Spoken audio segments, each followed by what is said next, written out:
Tenha esperança no melhor de Deus. Do livro de João, capítulo 1, versículos 49 a 51 diz: Natanael respondeu: Rabi, tu és o Filho de Deus, tu és o Rei de Israel. Jesus disse: Tu crês porque te disse, eu te vi debaixo da figueira? Coisas maiores que estas verás. E Jesus continuou: em verdade eu vos digo, vereis o céu aberto e os anjos subindo e descendo sobre o Filho do Homem. Verás coisas ainda maiores. Esta é a promessa de Jesus a Natanael em seu primeiro encontro, cheio de surpresas. Ao ser apresentado ao mestre Nazareno, que parecia conhecê-lo tão bem e de maneira íntima, Natanael termina por exclamar: Tu és o Filho de Deus, o Rei de Israel. Mas Jesus adverte: muito mais virá pela frente. Se me seguir, você será tocado muito mais profundamente a cada instante que estiver comigo. O discípulo de Jesus deve ter o coração preparado para ver coisas sempre maiores, vindas da parte de Deus. Há pessoas que facilmente se acomodam àquilo que já receberam e não esperam muito mais no futuro. Outras, infelizmente, depois de situações de prova e sofrimento, pensam que os bons tempos já passaram. Olhando para trás, acreditam que eram felizes e não sabiam, e alimentam uma amarga nostalgia que as torna incapazes de aproveitar as novas oportunidades que Deus lhes dá para serem felizes hoje. Jesus nos ensina que temos que ter o coração aberto para as lições e manifestações de Deus que acontecem a cada dia de nossas vidas. Coisas grandes estão preparadas para você também, ainda que pense que seu passado é maior do que o seu futuro. Hoje, o grande Deus a quem servimos deseja dar-lhe uma nova chance de se sentir feliz e completo. Abra o seu coração à esperança de boas novas para a sua vida, ainda que em meio a provações e sofrimentos. Do livro de Hebreus, capítulo 6, versículo 19 diz: Esperança esta que seguramos qual âncora de nossa alma, firme e sólida, e que penetra até além do véu, no santuário onde Jesus entrou por nós como precursor. Segundo a Bíblia, a esperança é a âncora que dá firmeza à alma em meio a toda tempestade. Nossa esperança foi lançada além do véu, isto é, além das nuvens e da escuridão, e permanece firme e sólida no trono de Deus, onde Jesus está, continuamente orando por nós. No dia de hoje, quando soprar o vento da tribulação, agarre-se com todas as forças à âncora que está fincada no céu, além das nuvens.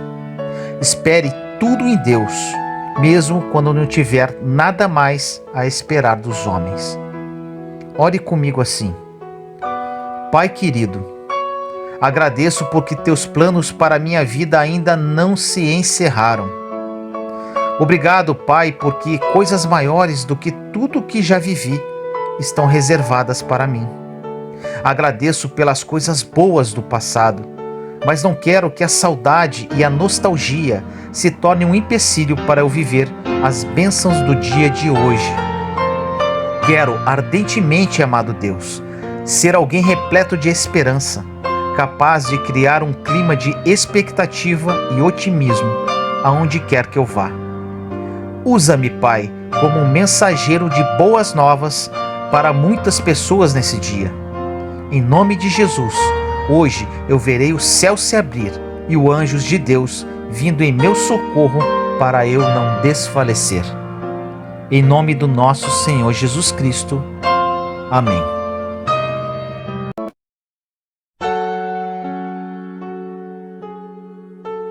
Pronuncie a palavra e esqueça o passado. No livro de Isaías, capítulo 65, versículos de 16 a 18 diz: Aquele que se abençoar na terra, pelo Deus da verdade, é que se abençoará, e aquele que jurar na terra, pelo Deus da verdade, é que jurará. Porque já estão esquecidas as angústias passadas e estão escondidas nos meus olhos. Pois eis que eu crio novos céus e nova terra, e não haverá lembrança das coisas passadas, jamais haverá memória delas. Mas vós folgareis e exultareis perpetuamente no que eu crio. Porque eis que crio para Jerusalém alegria e para o seu povo regozijo. Nessa passagem, na qual o Senhor fala ao seu povo Israel, vemos um princípio duplo que pode ser considerado em cada área em que desejamos vitória. Primeiro, nenhuma palavra tem tanta autoridade como a que nós pronunciamos. E segundo, nosso futuro não pode ser abençoado até deixarmos o passado para trás. Em Isaías, capítulo 43, versículos 18 e 19, o Senhor propõe este mesmo princípio, que diz: Não vos lembreis das coisas passadas, nem considereis as antigas. Eis que faço coisa nova, que está saindo à luz. Porventura não o percebeis? Eis que porei um caminho no deserto e rios no ermo. Uma consideração cuidadosa dessas passagens é que podemos cooperar com o plano de Deus, pois ele diz no último versículo: porventura não o percebeis? Podemos liberar o plano de Deus, não mais considerando e pensando sobre coisas velhas, mas crendo que Deus tem um bom plano para o nosso futuro. Se o que pensamos sai da boca, não conseguiremos domá-la se não fizermos alguma coisa sobre os nossos pensamentos. Se pararmos de viver mentalmente no passado, começaremos a pensar e a falar de acordo com Deus. Fazendo assim, estaremos, na verdade, profetizando o nosso próprio futuro. Ore comigo assim: Querido Deus, aprendi que as palavras que saem da minha boca têm poder. Peço a Ti que derrame o Seu Espírito Santo sobre a minha vida, para me auxiliar a domar a minha língua. Através das minhas palavras, posso abençoar ou amaldiçoar a minha vida e a de outras pessoas. Creio no Seu plano perfeito em minha vida e quero contribuir para que ele se cumpra de acordo com a Sua vontade e no Seu tempo. Em nome do nosso Senhor Jesus Cristo. Amém.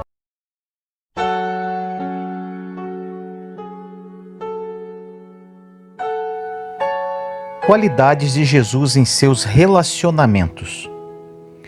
No livro de Marcos, capítulo 6, versículos de 30 a 34 diz: Naquele tempo, os apóstolos reuniram-se com Jesus e contaram tudo o que haviam feito e ensinado. Ele lhes disse: Vinde sozinhos para um lugar deserto e descansai um pouco.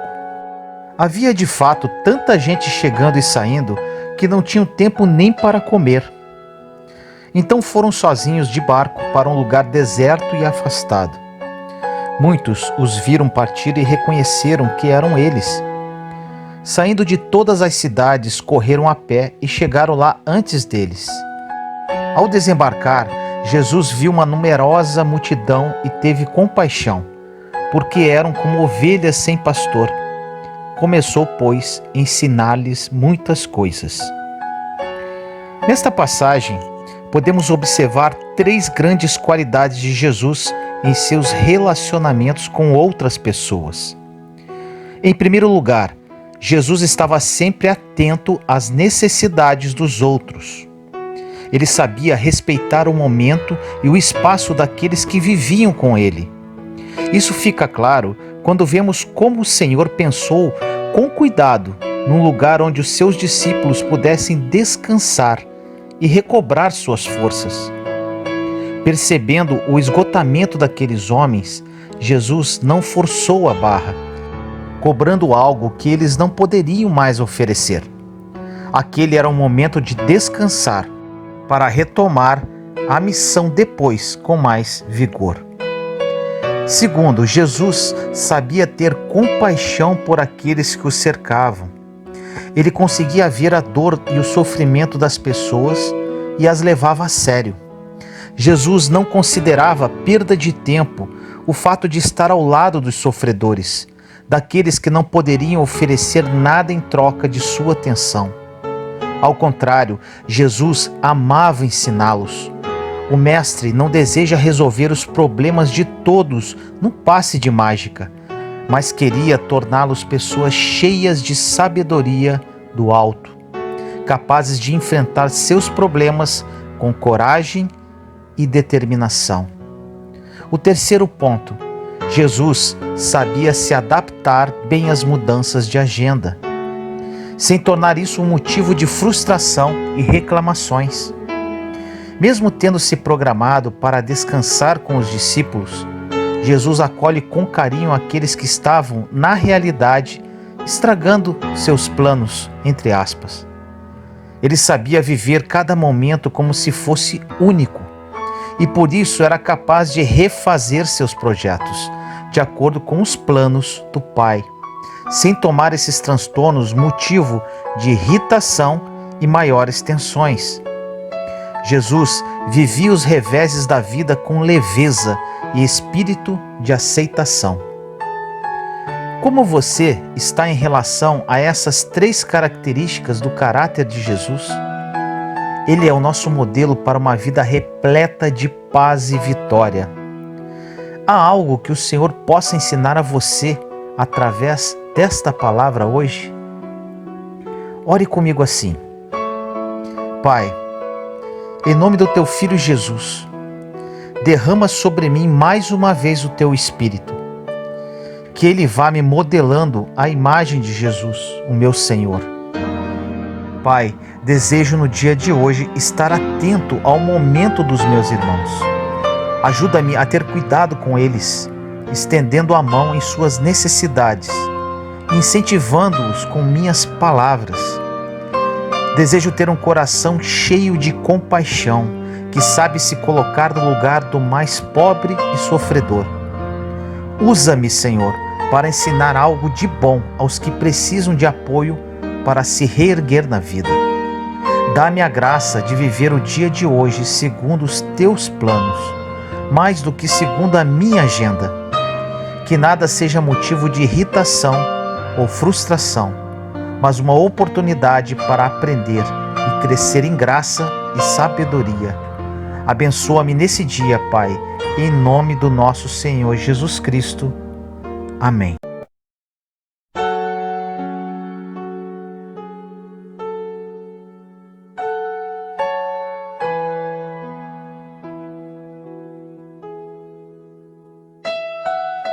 Os gigantes tombam. Em 1 Samuel, capítulo 17, versículos 49 e 50 diz: E Davi pôs a mão no alforje, e tomou dali uma pedra, e com a funda lhe atirou, e feriu o filisteu na testa. E a pedra se lhe encravou na testa, e caiu sobre o seu rosto em terra. Assim Davi prevaleceu contra o filisteu, com uma funda e com uma pedra, e feriu o filisteu, e o matou, sem que Davi tivesse uma espada na mão. Quando falamos gigante, imaginamos algo enorme, abominável, e sentimos um certo receio. Gigantes são imensos, parece algo surpreendente e imbatível. Gigantes são fortes, resistentes e vigorosos. Gigantes são assustadores. Quando esses gigantes se aproximam de nós, nos sentimos pequenos, insignificantes e até mesmo já derrotados. Ficamos atemorizados, com medo e até por muitas vezes apavorados. Muitos gigantes surgem em nossas vidas e por muitas vezes de surpresa. Uma traição, um desemprego, uma mágoa profunda, a depressão, a perda de alguém que amamos, entre vários outros. Se olharmos por muitas vezes as circunstâncias daquela situação, observaremos somente impossibilidades. Como humanos, não conseguiremos derrotar aquele gigante com a força de nossas mãos. Se tentarmos, seremos derrotados. Não temos estratégia nem sabedoria para fazê-lo cair. Somos pequenos perante os gigantes. Não conseguiremos vencê-los sozinhos. A história de Davi retrata muito bem isso. Davi era o caçula dos 8 filhos de Jessé. Ele era o menor e mais franzino de todos os irmãos. Sua função era apacentar as ovelhas do seu pai. Nesses momentos, em contato com a natureza, Davi tocava sua harpa e entoava salmos ao Senhor, adorando e louvando. Ele tinha um coração dócil e fiel ao Senhor. O profeta Samuel foi conduzido à casa de Jessé. O Senhor disse ao profeta que entre os filhos de Jessé seria ungido o próximo rei de Israel. Lá chegando, Jessé apresentou seus filhos, com exceção de Davi, que estava no campo, para que o profeta anunciasse o novo ungido. Para surpresa de todos, nenhum dos filhos presentes de Jessé foi escolhido. Samuel mandou buscar o caçula. Ao chegar, foi revelado ao profeta que aquele pastorzinho de ovelhas era o escolhido de Deus. Em uma ocasião, Israel entrava em confronto com os filisteus. Entre os combatentes do povo inimigo, existia um guerreiro chamado Golias de Gate. Ele era um gigante, muito forte e considerado imbatível. Ele era amedrontador. Quando Golias chegou na linha de frente de batalha, os soldados israelitas sentiram muito medo. Golias desafiou apenas um combatente do exército de Israel. Quem vencesse o combate teria o povo derrotado como escravo. Não apareceu nenhum voluntário do exército de Israel. Davi havia se deslocado para o acampamento israelita para levar mantimentos a seus irmãos. Quando lá chegou, ouviu a afronta do gigante e disse, em 1 Samuel 17:26, quem é este filisteu incircunciso para insultar os exércitos do Deus vivo? Davi, mesmo observando o tamanho do gigante, não sentiu medo. Davi não era um soldado, era um simples pastor de ovelhas. Mesmo assim, demonstrava uma coragem muito maior do que qualquer oficial do exército de Israel. Davi foi levado até Saul, rei de Israel, e disse, em 1 Samuel 17:32, que ninguém perca a coragem por causa dele. O teu servo irá lutar contra este filisteu. Saul respondeu, tu não poderás contra este filisteu para lutar com ele, porque não passas de uma criança, e ele é um guerreiro desde a sua juventude. Mesmo assim, por não haver outra opção, Saul abençoou Davi, e ele foi de encontro ao gigante. Quando Deus escolheu Davi para ser o seu ungido, até mesmo o profeta não entendeu a princípio. Seus irmãos tinham estatura, eram fortes e tinham experiência em combate. Eram mais preparados. Davi era pequeno, um pastor de ovelhas, fraco fisicamente e menosprezado pela família. Porém, Davi tinha algo que os irmãos não tinham: um coração quebrantado e fiel ao Senhor. Davi já havia derrotado um leão e um urso que haviam atacado o rebanho de seu pai com a ajuda de Deus. Seus irmãos nunca haviam acreditado nisso. Podemos ter boa aparência, sermos fortes, valentes e guerreiros. Na verdade, nada disso importa, pois o Senhor observa corações. Deus não olha o que somos por fora, mas sim o que temos do mais íntimo do nosso ser. Existem pessoas que se acham melhores que as outras por terem uma condição financeira melhor ou um status perante a sociedade. Deus quer servos fiéis que amam a Deus e que o colocam em primeiro lugar em suas vidas. Quando temos Deus em espírito e verdade em nossa vida, não sentimos medo de gigantes. Assim como Davi, partimos para cima dele, pois temos certeza da vitória. Deus luta por nós e cria a estratégia certa para a vitória. Quando Davi se propôs a desafiar Golias, em nenhum momento ele duvidou da vitória. Em nenhum momento ele se atemorizou. Davi sabia que o Senhor dos Exércitos estava com ele, e isso era o suficiente para tombar o gigante. Os gigantes de nossas vidas aparecem constantemente, mas quando estamos com Deus à frente, iremos desafiá-los e vencê-los. Deus nos dará as estratégias e as armas certas para enfrentá-los. Temos que ser destemidos como Davi. A maior arma que temos em nossas mãos é a fé. Para alimentarmos a nossa fé, temos que orar, clamar, adorar, jejuar e ouvir a palavra de Deus. Se nos atemorizarmos, o gigante passará por cima de nós, nos destruirá, nos aniquilará. Precisamos encará-lo de frente com coragem e confiança em nosso Senhor. O Deus que estava com Davi é o mesmo de hoje e de sempre. Não podemos duvidar da capacidade do Senhor. Ele é o Deus do impossível. Os gigantes tombam. Nosso Deus é mais forte, mais vigoroso. Ele é o Todo-Poderoso. Ore comigo assim: Senhor, Tu és o Deus de Davi, aquele que o conduziu para a vitória perante Golias. O Senhor deu para ele as estratégias e a coragem para a vitória. No momento certo, aquele gigante tombou. Te apresento hoje, Senhor, os gigantes de minha vida que me atemorizam e me atormentam. Me dá, Senhor, as estratégias para vencê-los. Aumente a minha fé. O Senhor é o meu Deus e eu sou teu servo. Confio em ti. Sei que nenhum gigante ficará de pé perante a sua presença. Posso ser pequeno e franzino, mas meu coração é todo seu, meu Deus. Quando estou em sua presença, me sinto um gigante e pronto para vencer qualquer desafio que possa aparecer. Obrigado, Senhor, por lutar por nós.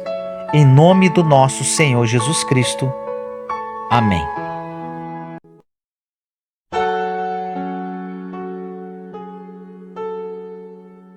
Deus é poderoso. No livro de Êxodo, capítulo 14, versículos 15 e 16 diz: Então disse o Senhor a Moisés: Por que clamas a mim?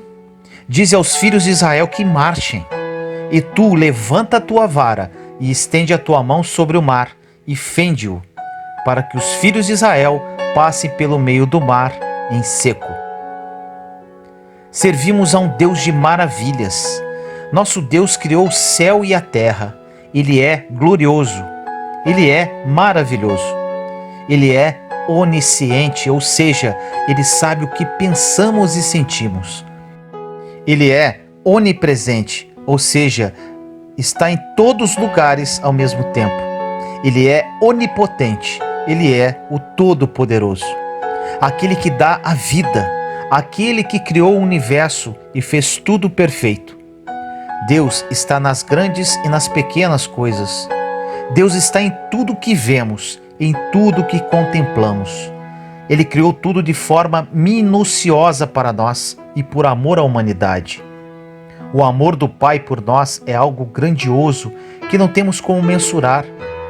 Para demonstrar esse amor e poder sem tamanho, podemos nos retratar a uma passagem bíblica, dentre várias outras, que é a libertação do povo de Israel da escravidão do Egito, que é descrito no livro de Êxodo, capítulo 1 a 15. Uma demonstração do grande poder do nosso Senhor. O povo de Israel estava escravizado e oprimido pelos egípcios há séculos. Os israelitas levantaram um clamor desesperado a Deus, e ele enviou um libertador, Moisés. Moisés foi ao encontro de Faraó por diversas vezes na tentativa da libertação dos israelitas. Depois de várias tentativas frustradas junto ao faraó Ramsés, Deus derramou toda a sua fúria sobre o Egito através de 10 pragas para libertar o seu povo amado. Deus é poderoso. Assim como o Senhor livrou seu povo de Faraó, Ele nos livrará e nos justificará perante nossos inimigos. Passamos por diversos desertos em nossas vidas e o Senhor estará conosco em qualquer situação. Ele é misericordioso e bondoso.